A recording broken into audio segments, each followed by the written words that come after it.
Okay, oop, we got to mute. Ellen, we got to mute you. Even though the viola sounds amazing. Ellen's daughter's practicing viola. There we go, perfect. Okay, good. Wow, great turnout again, unbelievable. Blown away by this. Okay, thank you all. Oh, more people. I'm gonna ring the bell again. Okay. We're relaxing. Okay, we're checking in again. The first thing, let's notice where we're sitting, that we have our paper, whatever we're gonna draw on, in a good position, and we notice where our body is in relation to that. Is it supported? Do we need support for our wrists or for our elbows? Is our chair close enough? Is our back supported? Just so we're comfortable. It can be any way you feel. Lying on the ground, it can be standing up, just so you're comfortable, and just bringing attention to all those parts, because they're going to be in motion here pretty soon.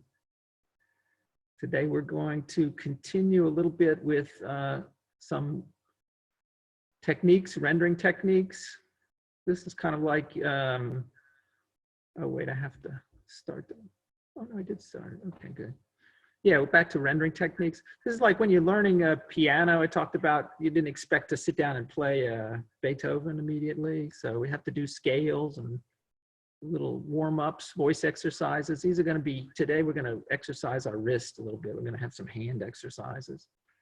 And we're going to talk about line a bit, and we're going to get into some shapes, some basic shapes, because if you spend the amount of time I do looking through drawing tutorials on YouTube, which is a fascination of mine, yeah, shapes, very important to beginning drawing.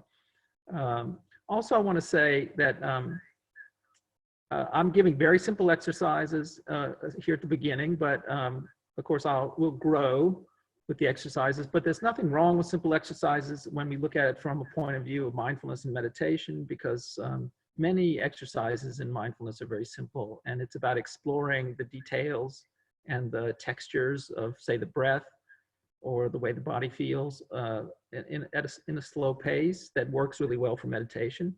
So don't be alarmed by that.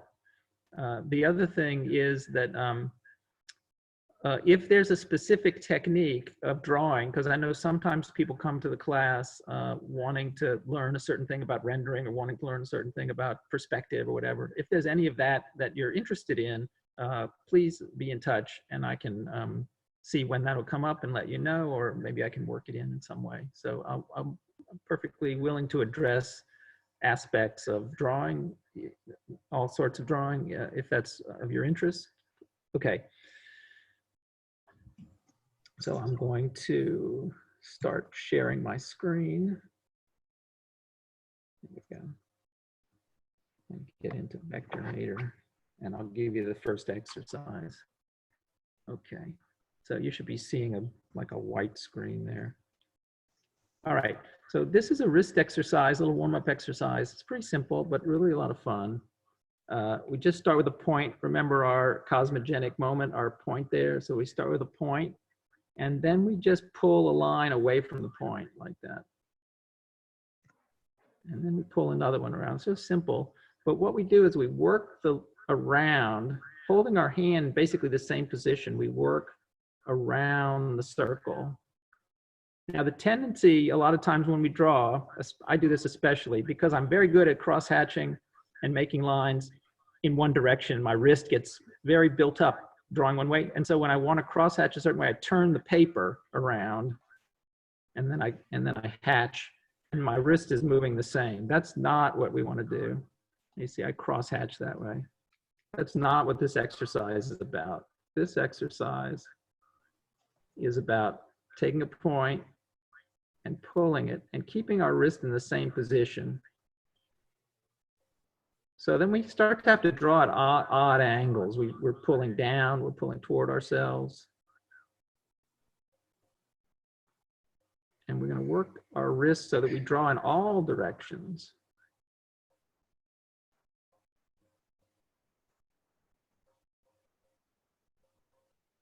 And we end up with something, yeah, like a huge asterisk or some sort of sun. So very first thing, as a warm-up exercise, you can do it slow, you can do it fast. It's good to try both. I'll give you a bunch of variations in a minute. But one of the first really fun things to notice is how different it feels as you move the line in a different direction. So there'll be one where it's sort of, that's the way I make a line. It made me the one you start with. That's the direction I start with. Yeah, that's comfortable. It's comfortable where I'm sitting. It's comfortable where my arm is. I make one. It's not quite so comfortable, but where do I feel it? That second one I feel down near my elbow. Make another one. Maybe that's in my back. Maybe that one's in my shoulder. Hi. Sorry. Hi. It's okay. Who is that? I'm Lisa. Hi, Lisa. Hi.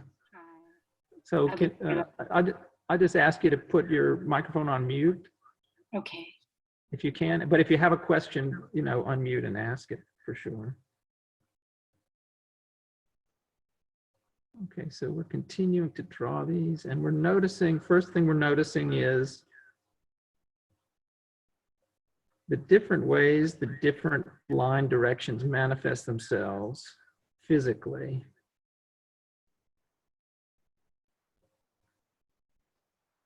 And hopefully we're not really caring too much about the way it looks, if that's not important, but if you are, that's something to notice. That's sort of the second thing we'll start to notice, how we're regarding the exercise. I'm gonna erase here, but you can just keep going on the page, all over the page. They can overlap, it's no big deal. There's really not a lot of rules about how it should be, except that you're pulling these. It's just kind of like the touch your toes at the beginning.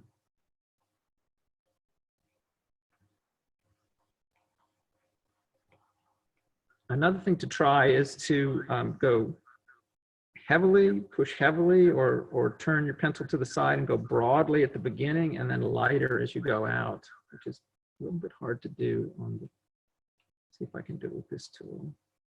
There we go, that's a little thinner. So thick to thin, or in other words, pressure to lighter. Start with pressure and ease up. And also you can see, like, how are you administering the pressure? Is it coming in the fingers? Are you motioning your fingers down? Are you pushing your wrist down? Is your whole arm being pushed down? Are you emphasizing from the shoulder? There's no right or wrong, but it's funny to see your tendency. And then maybe vary it. Let's see if you could do it a different way. Okay, Wendy asking to re-explain the cosmogenic moment. I'm not sure I can go through the whole thing, but the cosmogenic moment in short is, let me start with a blank page. If you start with a blank page, anything is possible. That blank white page has all the possibility, every drawing. And as soon as I put down a mark, that's the cosmogenic moment, because it's created the universe that includes this mark and excludes the universe that, all the universes that, of drawings that don't have this mark. So we've started a cosmos, we've started a whole universe, and every mark that we put on, we build. Paul Klee said that a drawing is a reaction to the first mark. That's a way to build a drawing. Just continuing to react to that first mark that's made on the page. We break that.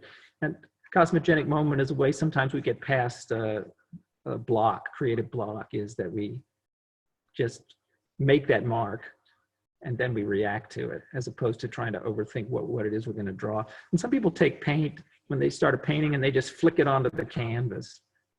And gives, or just smears, make a big smear on the canvas, and that gives them a ground already to start with. So they break the symmetry of the plane. They start at cosmogenic moment. Okay, so we're varying pressure. We did heavy pressure to light. You can also do light to heavy. Again, noticing how our bodies are reacting to the pressure that we're putting on the pen.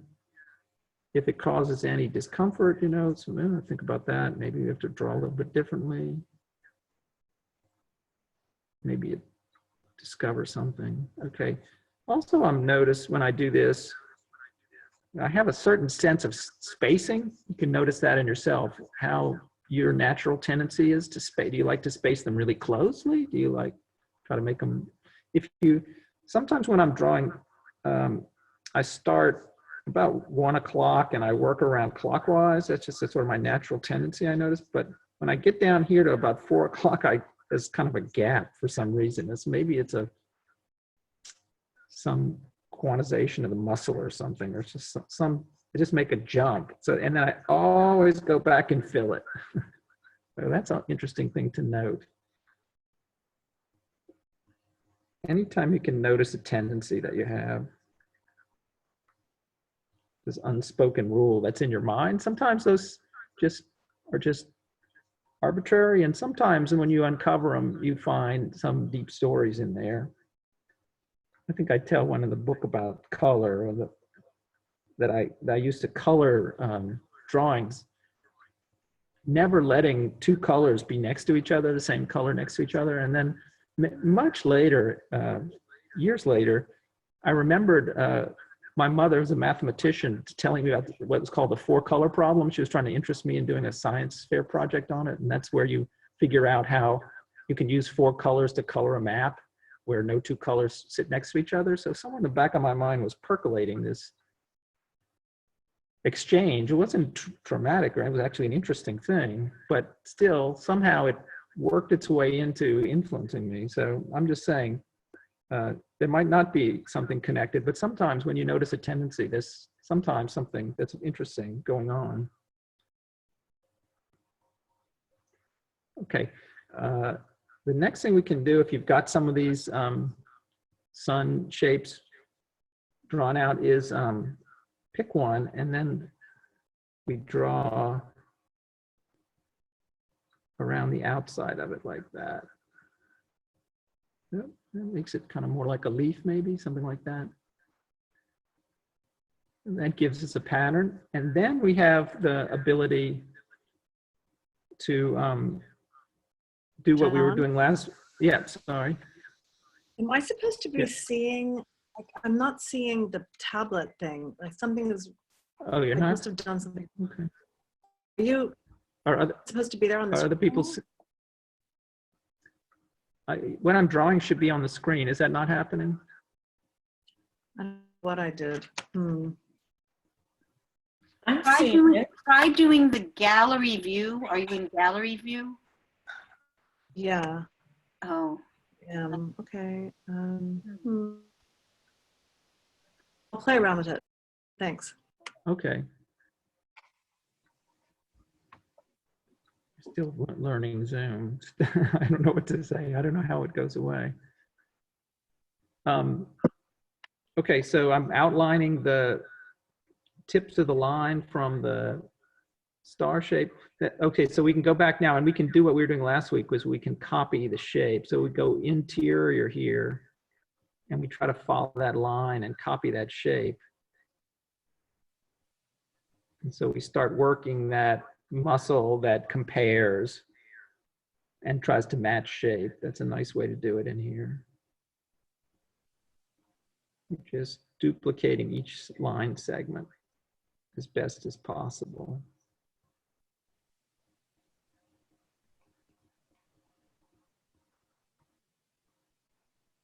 Again, it's kind of a simple warm-up exercise. If you got this working good, if you feel like you're doing well on this one, one variation is that you can switch to your non-dominant hand. And I often I draw a lot with my left hand. I mean, I'm sort of right-handed, but I draw a lot with my left hand, and it's really good to practice. I realized I spent, I don't know how many years when I grew up, like from when I started holding a pencil, I built up the muscles of my right hand, but I really never did anything with my left. So when I started years ago drawing with my left, it was very weak. And also the fine motor skills were not really well developed.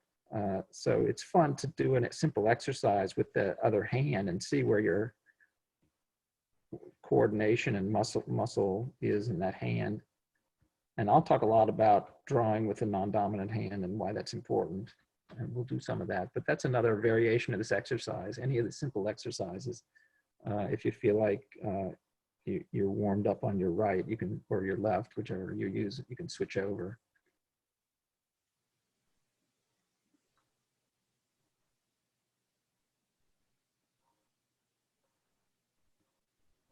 Okay, and also now when you're drawing these simple, again, pulling lines from the center, you're hopefully getting like a forest of these leaves and lots of suns, a lot of stuff can go on. While you're paying attention to the line, hopefully you're also aware of my voice going on, and maybe you can play with shifting that awareness while your attention is on the drawing. You can shift your awareness and become a little more muscled on switching back and forth. So awareness and attention eventually are functioning simultaneously. You're drawing the line and you're hearing my voice.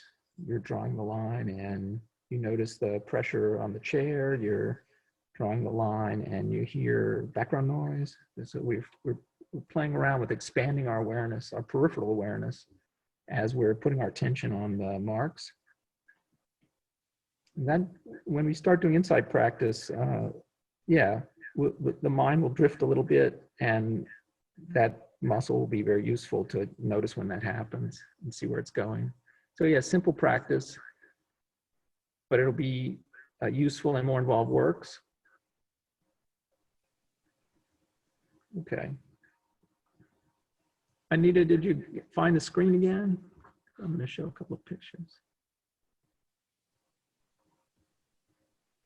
Yes, I did. It's like I either see all the people or I see the screen. And yes, that's fine. Should be seeing the screen. So that's good. Thanks. Okay, good. All right. Either way, you can do it.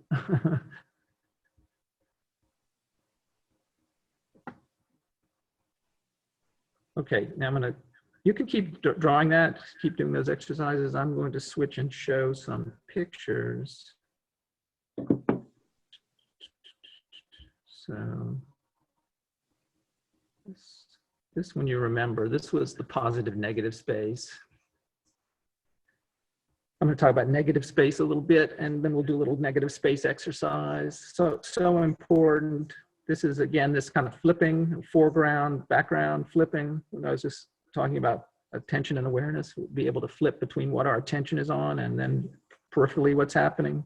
And at some point, sort of holding them both simultaneously, where we can see both the vase and the faces sort of in a kind of a flutter there. Okay, so another master of positive negative space, which you probably all know, is MC Escher, one of my great favorites. It was very unpopular to like Escher when I was in art school. I'm not sure why. But really amazing draftsman, amazing. And here's just one of sort of many thousands of these drawings that he's done. And you can see, I don't know which you call foreground and background in this. It sort of sits in between simultaneously. There's looks like a goose flying and a fish, and they're interlocked, completely interlocked. What I love about these, for one, is that you can see, if you look closely, probably you can still see it online there, is that the grid lines, the parallelogram grid, is lightly drawn on there in pencil. And so I just want to point out, a lot of times when we do construction lines, when we get more into rendering, when we do construction lines, people don't think that that's like a finished drawing, but listen, if it's good enough for Escher, construction lines are fine. They look great on there. And this was just a sort of a sketch that he did. Yeah, so, and he's filled the red in and left the sort of the white. Beautiful example of of negative space itself becoming positive space and being able to flip back and forth. Okay, another master of negative space was Morandi. I don't know if we know Morandi, but I'm going to show you some of his works. Go here, okay. Did I get another message? Oh, here we go. Okay, good. How do you All right, spell so this- Burundi? Morandi. I think I brought up the Wikipedia somewhere on him. I don't know if I have it up still. Morandi lived in Bologna. He was born in 1890, lived till about 1964. And I think it said like he never left Bologna. Maybe he left it a couple times. He lived with his sister, and he stayed in kind of the back room of his of the apartment. And he drew these still lives. And so if you, I think I have it Googled here. Hang on. Yeah, there's Morandi. Okay, here it'll come up in a second. Yeah, that's one of his still life paintings. Looks very similar to the drawing that I had up a second ago. And if you do Google it and you scroll down and you look at, just say Morandi paintings, Giorgio Morandi, Morandi. Yeah, you'll see substantially similar visually, and you begin to recognize the vases and the bowls and the pitchers that they owned. And the first time I saw Morandi, I just thought it's completely boring. I was in a room, a gallery, and was probably 20 of these paintings there. And they were all similar in color and similar composition. And I said, this is so repetitive. But after about 15 or 20 minutes in that gallery, I thought each one was completely amazing.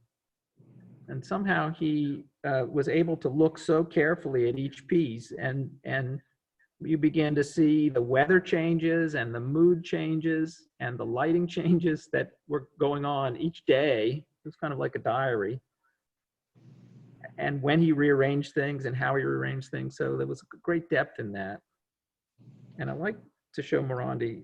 Let me jump back to here. There we go. This is a really beautiful, he did beautiful line and cross-hatching work. It'll pop up in a second. This is some of his graphic work. Yeah, look at this stuff. Oh my goodness.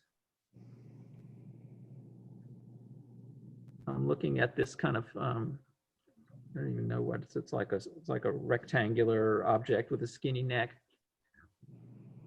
It did beautiful line work on that. And this is sort of a very similar composition, but here he's done it. Wait a second, it's gonna pop up. I got a little lag. There we go. So very similar composition, but he's left all of the foreground objects out of it. So you can look the way we look on the Escher drawings at the places in between the bottles. And you see this black figure, strange black figures in between, and we fill the bottles in, whether they're just white spaces with our eyes. Extraordinary drawing that he's able to make that and leave that out so beautifully and shade in all in between. Okay, so we're going to do some sort of similar exercise with this drawing. This is bottles, but I actually have it in vector. Oh, there's one more figure ground that I found. Yeah, this one. This was a fun one when I was searching online. This one will bend your eyes. So, a foot and another foot. Whose is this? This, I don't know. This is, I'd have to look it back up. It was just on Pinterest.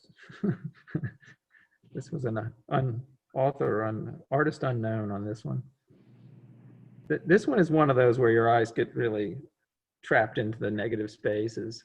Yeah, so very powerful positive and negative spaces. You can think about how we get so involved, our attention gets so involved in one that we forget the other. They're both going on at the same time. Like what's happening in the background is going on at the same time as we've got our attention on something. So can we stay aware of both? All right, so I'm back to Vectornator real quick. And I'm going to lead you on this one exercise. Here we go. Okay. So there are the bottles. And I'll leave this up on the screen.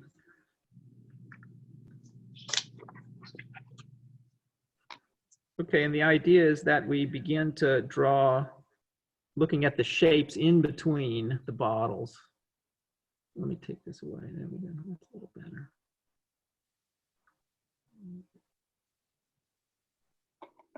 And I'll do one really quickly here if I can put myself out. Oh, that's not right.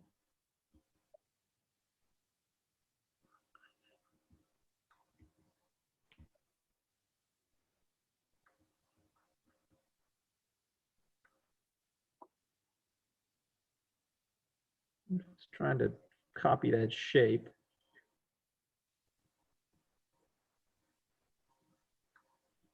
I'm estimating.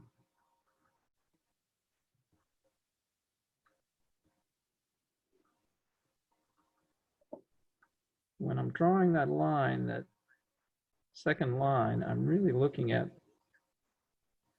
the relationship, the space in between that and the other bottle.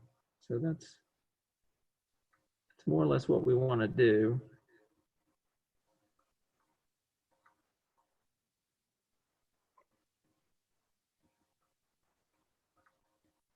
When you come to the other side, you can do where we mirror copy, which we practiced a little bit last week. Bottles are good that way. And then when we get to the next bottle, which I'm a little bit too low for, but I'll do anyway.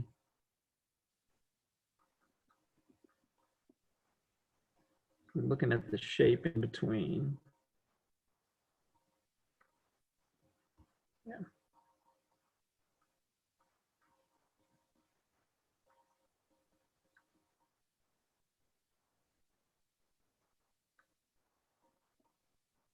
It's a good workout.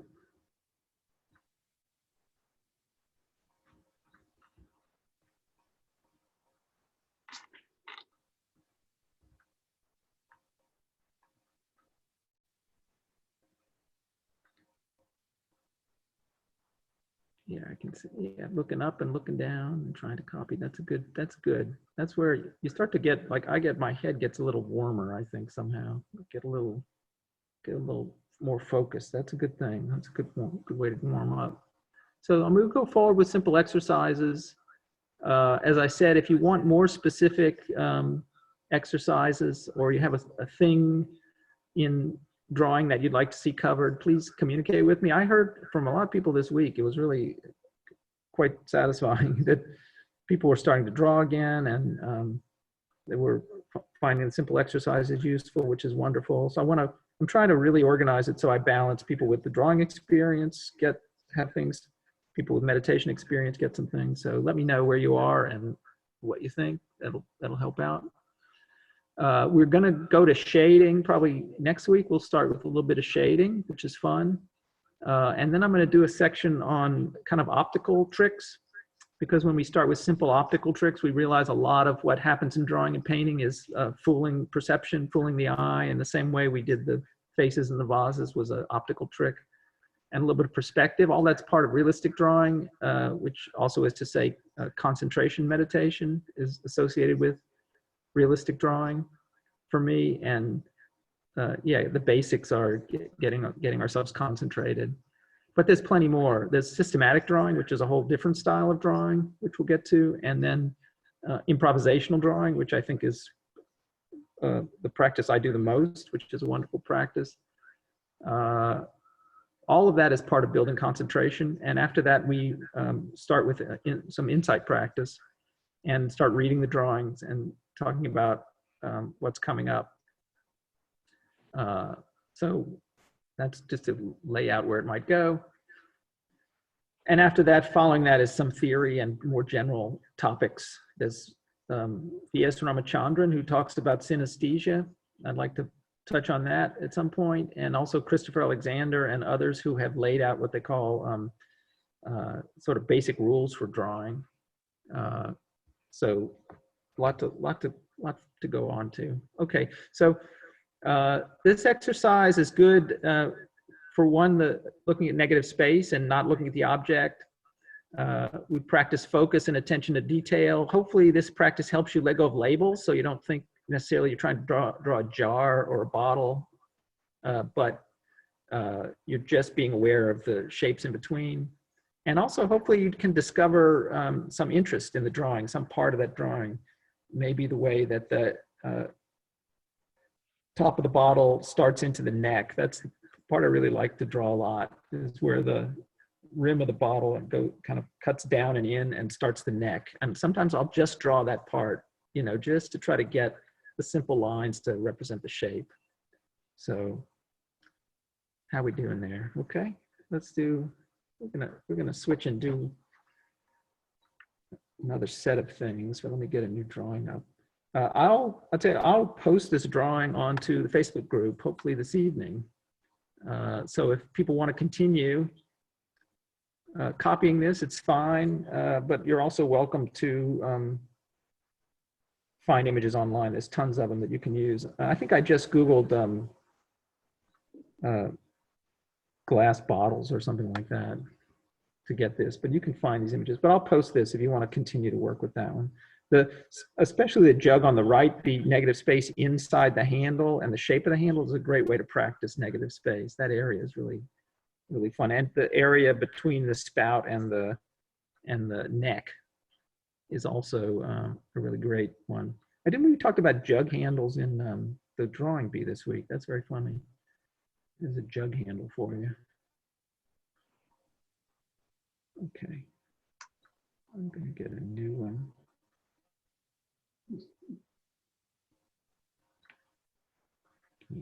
Okay.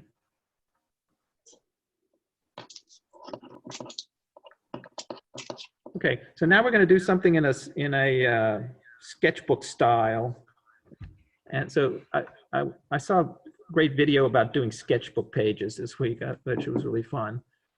So we'll do something in a sketchbook style. And we're going to go over the 4 basics. This is like the 4 fundamentals of rendering that you want to master in the beginning. And of course, the very first one, simplest one, is lines. Oh, not that thick.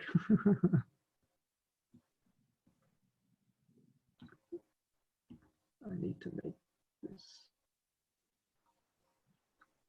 Okay. Oh, all right, I guess that thick. All right, lines, which we did in the first week. And then ellipses. I don't know if we ever actually fully did ellipses. I know we talked about them, yeah. Ellipses. I think I need a bigger sheet of paper to make this work.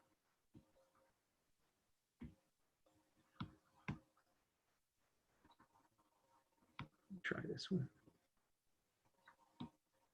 Oh yeah, that's better. Okay, I had too small pieces. All right, so yeah, so lines and ellipses. Okay, so now we're going to start with some other shapes. I'm going to do the square, which is made of lines.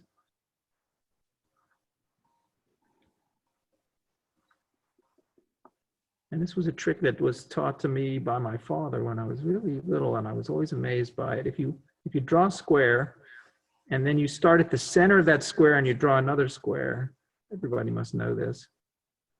So you get 2 squares like that, and then you connect the ends.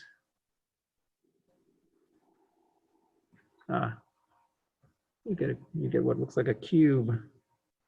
I don't know if everybody draws a cube that way, but it's a really simple way to draw a cube. Draw a square, start in the center, draw another square, and just connect the ends.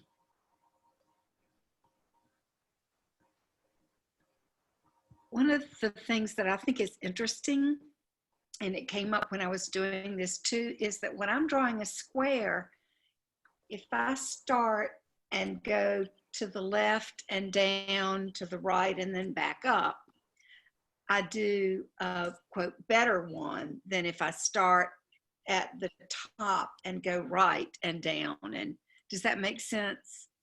Yeah, it does. It does. And I couldn't have set you up better for what I'm going to talk about next. It's perfect, Bev. Yeah, it's a better one direction and not the other. Okay, the last part, I'll talk about that in a second. The last part of this is the ellipses. When we take the ellipses and we can draw two ellipses, and then we can connect the points that are at the edges of it, yeah. And we get a simple cylinder. I'm not going into how we shade them yet. That's another way to draw it. But I'm just doing just the basic shapes. So if we draw the square, at an angle and we connect it, yeah, then our cube looks different. And if we draw the cylinder, if we draw the ellipse and we draw it at a different size, then it looks like a truncated cone, but it also looks like a coffee cup, something like that.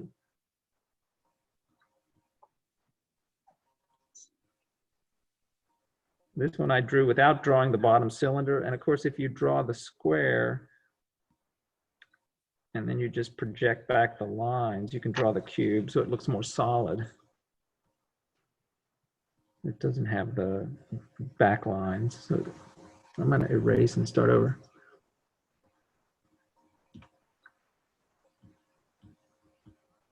Okay. Yeah. So as far as the sketchbook page goes, what we want to do is we want to do this sketchbook page improvising and experimenting with cylinders, coffee cups, cubes, by using these two basic shapes, which is really a simple thing to practice and also a lot of fun to draw, I think. And now I'll give you here are the principles of it. Number one, levels of scale. So small, medium, large, maybe even extra large. So these are small ones, but also you got to draw some big ones. So on your page that you're working on, you can start a new page or you can work on the page you're on, and they can overlap or not. However, that's up to you. We want some that are bigger, a few that are medium size, and a whole bunch that are small. That's number one. Number two is outlines. So after you've drawn one, go back and kind of thicken up some parts of it.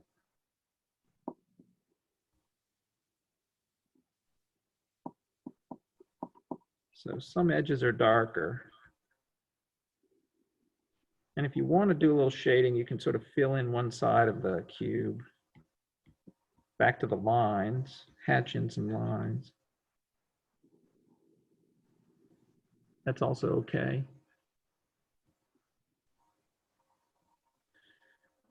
And the third thing is, I'll call it background. Okay, once you've got some things established on your sketchbook page, you want to drop a rectangle behind them. If you're working with color, you can color it in, and if not, you can draw it in with lines. So in some cases, highlight one or two of your objects with rectangles surrounding them. See, that starts to look like a sketchbook page. It's really a funny video. But I like the principles of small, medium, large, and even extra large. So levels of scale, we'll find out that Chris Alexander, who I mentioned a few minutes ago, who came up with his universal principles, this is really one of the very first universal principles that he talks about, is levels of scale in a way of looking at a drawing that draws interest in the drawing, is not to have everything the same size. So definitely levels of scale. And then some emphasis on edges, strengthening some and leaving some of them thinner. Yeah, and then calling attention to an object by putting a little box next to it.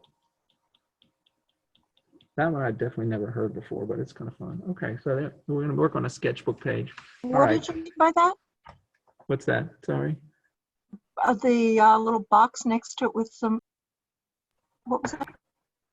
I was just saying that principle I'd never heard of before I saw this video this week. But it kind of works out to highlight one or two of the objects. So should give it a try.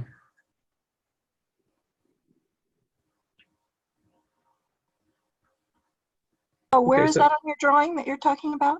Where is it? Oh, like right there. And right there. See those rectangles that I sort of dropped in behind? So that's background. Yeah, call that background. If you're working with color, you can do it in color. It also works out pretty well. I think I have color here.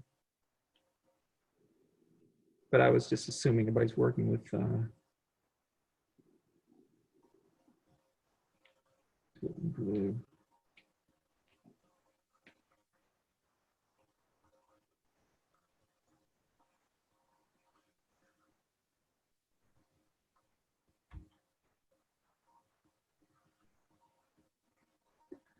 Colored in. Okay. All right, so work on that page there. I'm just going to address one thing which I had put into the little announcement this week, what makes a good drawing or how to make a good drawing. And that's something that I cover also in the first chapter of the book, and I've been thinking a lot about lately. And that's also what Bev was talking about. She was saying, in one way is better than the other. One way is better than the other, which is interesting. For one thing, because when we began the first exercise and we were looking at how our muscles worked when we drew in different directions, okay, that might be coming into play. Like because we write usually left to right and we built up muscles, maybe when we do in that direction we have more control, micro control, we're more used to holding a pencil in that way. So that might make it more, but really the interesting part of that is what makes you decide that one way is good and one way is not good. Like what's wrong with the other way? Okay, we start to dig down into our fundamental judgment of what makes a good drawing, what doesn't make a good drawing, and I think that's a great place to begin to bring mindfulness in and to not to decide or to look at our preconceived notions about what we expect with a drawing and how much variation, how much change, how much different than what we think the drawing should be, we can allow.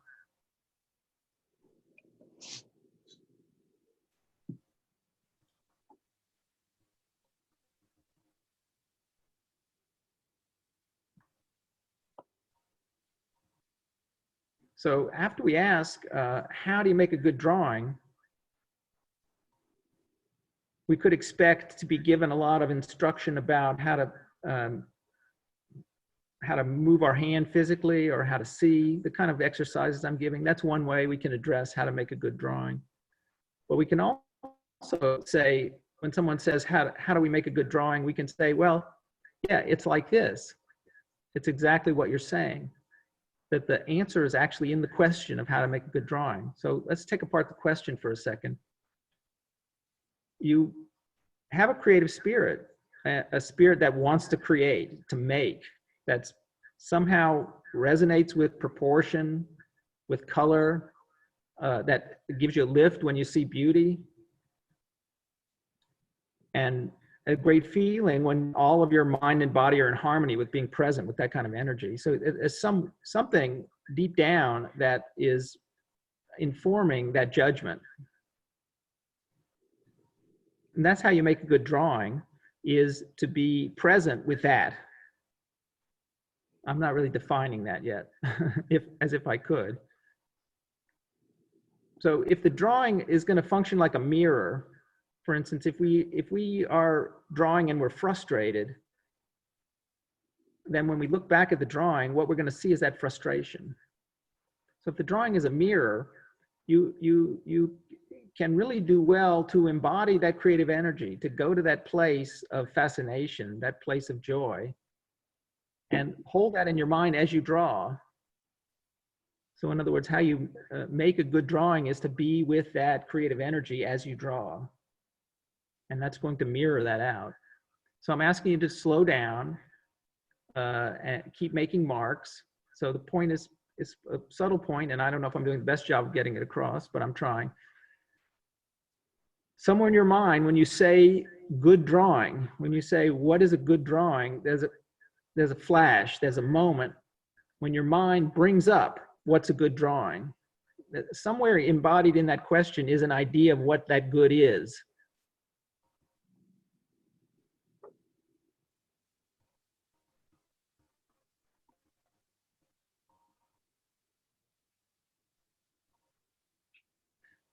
So when I started programming and drawing, I wanted to make a piece of software that was creative. I wanted to make a program that would itself be creative. I wanted to capture that creative spirit from within myself and write a computer program that would have that in it, that had that spark to come up with things, that love of proportion. And I looked for it in all the popular computer algorithms, genetic algorithms, and artificial life. And even to this day, this week, there was a report from Stephen Wolfram about his new work. And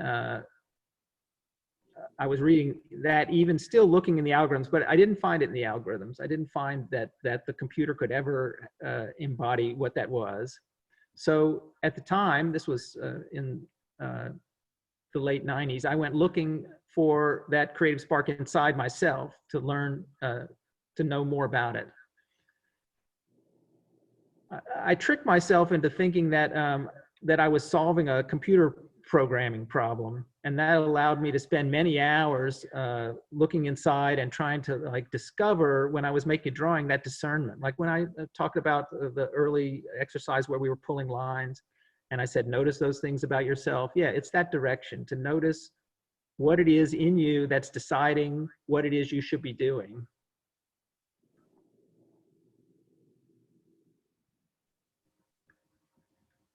So if you're getting sufficiently practiced and more strongly mindful, more concentrated, you're able to refocus and recenter your attention on your hand and your marks. If your thoughts wander, you're able to bring back your thoughts to the point. You're the observer of that novelty that's coming out, keeping your attention on the hand, and you let that question float in from your peripheral awareness. Where are these marks coming from? What's the source of this creativity? Well, as you're making this sketchbook page and you're, okay, where am I going to drop the rectangle in the background? Where am I going to put the next mark? Is it going to be a cylinder? Okay. Paying attention to that, putting your attention right on that and watching that happen, watching that unfold. That's the foreground. Somewhere in the background, in our peripheral awareness, we can notice that something is deciding that. So all I'm saying is that's the arising. And in the simplest way, if we can put our attention on that, just to watch it, not to control it, not to see anything else, but just to begin to notice that little functioning of discernment going on. Enjoy that. It's really kind of amazing. There's some judgment, there's some balance, there's lots of things going on in there.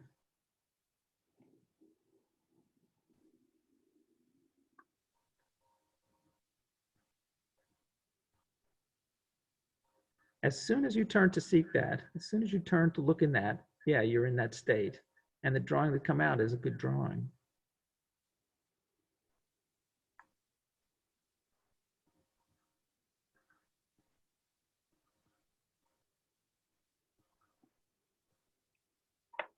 If we draw today, we draw this exercise, we draw the sketchbook page, it comes out a certain way because we feel a certain way, because we're sitting in the class a certain way, because, oh, it's getting almost to time and we have this going on. Okay, and then we try it tomorrow and we don't have quite enough time, so we only draw 3 cylinders and 2 cubes. And then we try it the next day. Oh, we have a bunch of little things and a few big, okay, what's the source of that variation? What is it that decides what all that should be? What is it that weaves that together? That's all. Don't have an answer, but just to be in that state of being able to notice that, just being able to watch that come up. And then, of course, with the drawing exercises, what I love is that you can then compare them day to day because you have a record of it. And you can put the drawings side by side.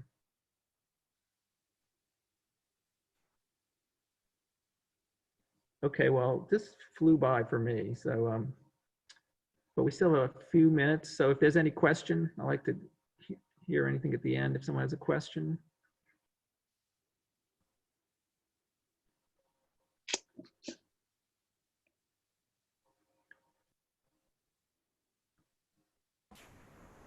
I just wanted to say that last part that you were talking about reminds me of what they say about when you're meditating, the witness or the watcher.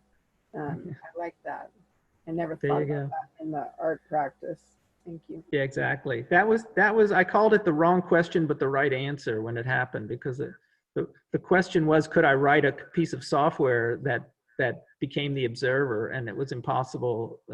It was impossible up to now that anyone's done it. But it was the right answer because it showed me the arising. It turned me on to watching what was coming up and learning how to be the observer of what was arising. And what you touch on is true, that we practice it in drawing, and drawing is such a great teacher, I think, because we judge all the time what we're doing. We're so harsh about what we're drawing. And so we immediately see in that critic, there's that voice already. We don't have to look very far. And what can happen is that when we practice it in that little micro realm of drawing, we can get stronger and stronger at noticing, so that even when we're not drawing, we start to say, oh, who is it that decides what I'll say next? That's a good one when you're having conversation. You have a conversation with someone, you don't always plan out every word, and yet who's thinking up those words when you're talking?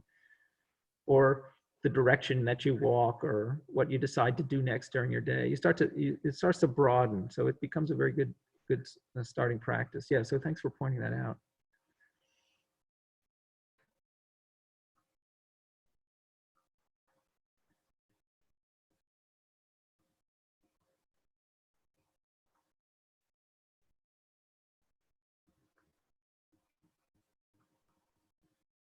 Okay, well, if you have other questions, absolutely feel free to email or contact me through one of the social media.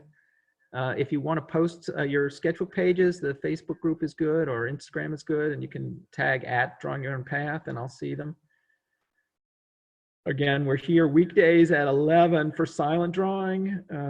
There's often people here at 9 for drawing bee. Certainly on Tuesdays, I'm organized with a prompt on Tuesdays for drawing bee.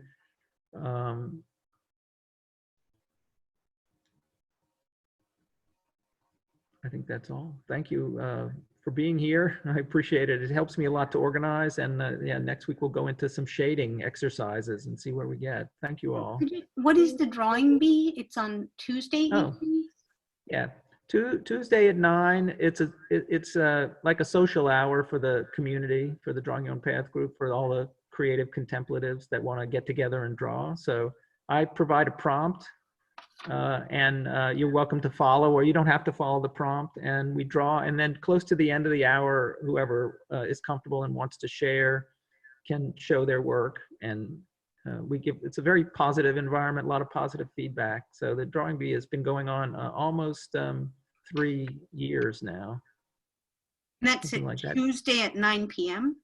9 p.m. Eastern. Yeah, and it's the same link. The link you used to get here is the same. John, that guy, So, Chris Anderson, is that what you said his name was? Christopher Alexander. Christopher Alexander. Okay. Yeah, yeah. Well, one of my great goals is to do some discussion of Christopher Alexander, but I want to get us all up to. Yeah. Okay. You know, Doing it. I started drawing with the drawing bee in December of 2016. Yeah, that's right. So it's been going on longer than you realized. Yeah, 3.5 years or something. We started, summer of 2016 before the book came out. Yeah. Good to see everybody. Bye. Okay, Thank yeah, you. so, yeah, some people will be hanging out now to draw for a little while if people want to hang out. And anyway, I'm off the clock, so thank you. Thank you. Bye-bye. Thank- Don, it was wonderful. Thanks very Thank much, you. Don. Okay.